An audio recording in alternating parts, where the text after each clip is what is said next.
दोस्तों, गुजरात में आ रहे चक्रवात बिपरजॉय के खतरे ने 24 साल पुराने सुपर साइक्लोन की यादें ताज़ा कर दी हैं। 29 अक्टूबर 1999 की सुबह 10:30 बजे यह तूफान उड़ीसा के तटीय किनारों से टकराया था। हवा की रफ्तार इतनी ज़्यादा थी कि प्रादीप में लगा मौसम विभाग का एनीमोमीटर भी रिकॉर्ड नहीं कर सका था। करीब 36 घंटों तक 260 किलोमीटर की रफ्तार से हवाएं चल रही थी। इस सुपर साइक्लोन में मौतों का आधिकारिक आंकड़ा 9,885 बताया गया था, जबकि कुछ सोर्सेस बताते हैं कि 50,000 से ज़्यादा लोग मारे गए थे। 3 लाख से ज़्यादा मवेशियों की मौत हो गई थी और 16 लाख से ज़्यादा घर बर्बाद हो गए थे। यह ऐसा तूफान था जिसमें उस समय की सरकार ही नहीं बल्कि प्राकृतिक आपदा पर काम करने वाले वैज्ञानिकों, रिसर्चों और अन्य लोगों को हिलाकर रख दिया था। उस वक्त सबको यह एहसास हुआ कि अगर तूफानों में इतनी तबाही होती रही तो डेवलपमेंट का कोई मतलब नहीं रह जाएगा। हर तूफान के साथ ही विकास 20 से 25 साल पीछे चला जाएगा। इसके बाद से ही तूफानों का सामना करने की स्ट्रेटेजी पर भारत ने विचार किया, कई स्तर पर काम हुए और शायद यही वजह है कि पिछले 2 दशकों में भारत में कई खतरनाक चक्रवात आए, लेकिन उनमें मौतों का आंकड़ा 100 से कम ही रहा। लेकिन आखिर भारत ने ऐसा क्या किया जिससे चक्रवात से होने वाले मौतों का आंकड़ा अब 100 से कम ही हो रहा है? आखिर भारत की चक्रवात को लेकर क्या तैयारी है और ये जो बिपरजॉय चक्रवात है वो कितना शक्तिशाली है, जानेंगे आज के इस वीडियो में, तो वीडियो के अंत तक बने रहें। दोस्तों एक्सपर्ट का मानना है कि भारत ने 3 स्ट्रेटेजी पर काम किया है जिससे अब भारत में बिपरजॉय जैसे तूफान ज़्यादा जानलेवा नहीं होते।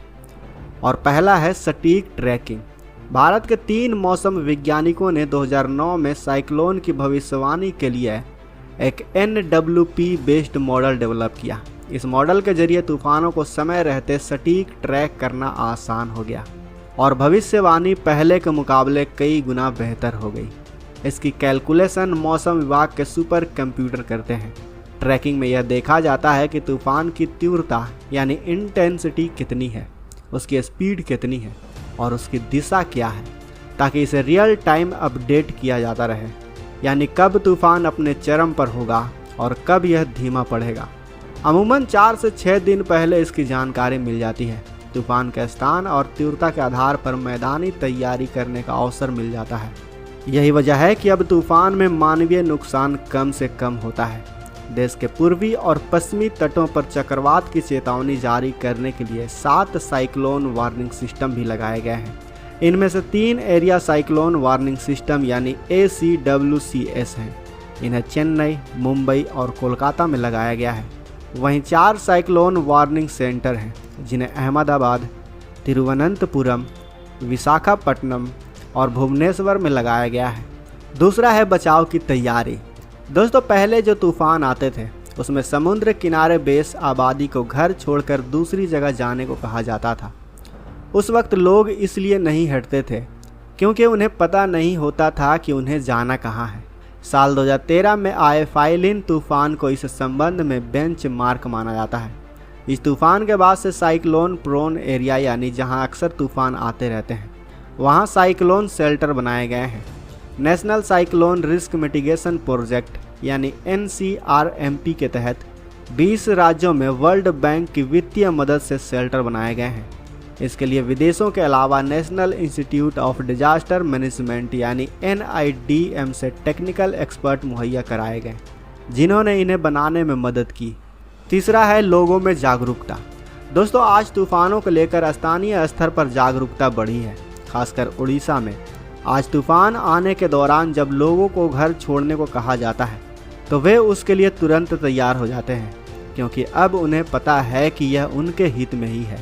साथ ही यह भी मालूम है कि घर छोड़ने पर उनके लिए साइक्लोन सेंटर में सुरक्षित जगह उपलब्ध रहेगी, साथ ही खाने पीने का इंतजाम भी रहेगा। इससे ह्यूमन डैमेज को कम करने में काफ़ी सफलता मिली है। लेकिन चलिए अब आपको बताते हैं कि एक बड़े तूफान के कारण भारत को किन किन तरह का नुकसान झेलना पड़ता है। दोस्तों तूफान से होने वाली मानवीय क्षति को भले ही काफ़ी हद तक कम कर लिया गया है, लेकिन अब भी ऐसे कई मुद्दे हैं जिन पर काम करने की काफ़ी ज़रूरत है। इनमें से सबसे बड़ा है आर्थिक क्षति का मसला। पिछले कुछ सालों के दौरान जितने भी तूफान आए हैं उनमें आर्थिक नुकसान काफ़ी ज़्यादा हुआ है।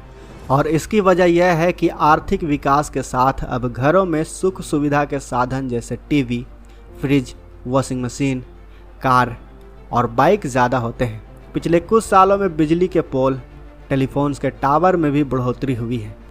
जब तूफान में ये सब नष्ट हो जाते हैं तो आर्थिक नुकसान का आंकड़ा बहुत बढ़ जाता है। इसलिए आर्थिक नुकसान को बचाना एक बड़ी चुनौती है। इसके अलावा तूफानों की वजह से इंफ्रास्ट्रक्चर यानी बुनियादी ढांचों को भी काफ़ी नुकसान पहुंचता है। हालांकि अब यह विचार किया जाने लगा है कि जहां जहां तूफान आते हैं वहां बुनियादी ढांचे की डिज़ाइन चक्रवातों के हिसाब से होनी चाहिए। जैसे टेलीफोन और बिजली के केबल अंडरग्राउंड बिछाए जा सकते हैं। साल 2014 में आए हुदहुद तूफान के समय विशाखापट्टनम का एयरपोर्ट उड़ गया था। ऐसी घटनाओं से बचने के लिए रीसाइलेंट इंफ्रास्ट्रक्चर यानी लचीले ढांचे बनाए जाने चाहिए। इसी तरह सड़कें ऐसी होनी चाहिए कि वो तूफान के बाद आने वाली बाढ़ में भी खराब ना हो। साथ ही तूफान के वजह से आजीविका को भी काफ़ी नुकसान होता है। इसी वजह से अब नए साइक्लोन शेल्टर में एक फ्लोर मवेशियों के लिए भी बनाए जाते हैं। इसी तरह वन विभाग के साथ मिलकर NIDM इस बात पर शोध कर रहा है कि कौन से ऐसे पेड़ लगाए जाएं जो तूफानों को झेल सकें या तूफान की स्पीड को कम कर सकें। ऐसे कौन कौन से पेड़ हो सकते हैं जिनकी आड़ में दूसरे पौधे लगाए जा सकें ताकि खेती और फॉरेस्ट प्रोड्यूस को बचाया जा सके। नित्यानंद राय ने मार्च में लोकसभा में बताया था कि 2022-23 में प्राकृतिक आपदाओं की वजह से देश में 1997 लोगों की मौत हो गई थी। वहीं 30,615 जानवरों को भी जान चली गई थी। इस आपदाओं की वजह से तबाह हुए घर और झोपड़ियों की संख्या 3,24,000 से ज़्यादा रही थी। दोस्तों, बिपरजॉय तूफानों से बचने के लिए भारत अब पहले के मुकाबले काफ़ी ज़रूरी कदम उठा रहा है। गुजरात में पहले से ही NDRF की टीमें लगा दी गई हैं ताकि किसी भी तरह के जान माल के नुकसान को कम से कम किया जा सके। भारत के हर एक नागरिक की जान की कीमत होनी चाहिए। दोस्तों, हम प्रार्थना करते हैं कि गुजरात में आने वाले तूफान से ज़्यादा जान माल का नुकसान ना हो। दोस्तों, आपकी राय क्या है? कमेंट बॉक्स में हमें अपनी राय अवश्य बताएं। साथ ही वीडियो अच्छी लगी हो तो इस वीडियो को लाइक करें, अपने दोस्तों के साथ शेयर करें और अगर आपने अभी तक इस चैनल को सब्सक्राइब नहीं किया है तो इस चैनल को भी सब्सक्राइब कर लें। साथ ही बगल में जो बेल आइकन का बटन है उस पर ऑल पर भी क्लिक कर लें ताकि हमारी आने वाली वीडियो को आप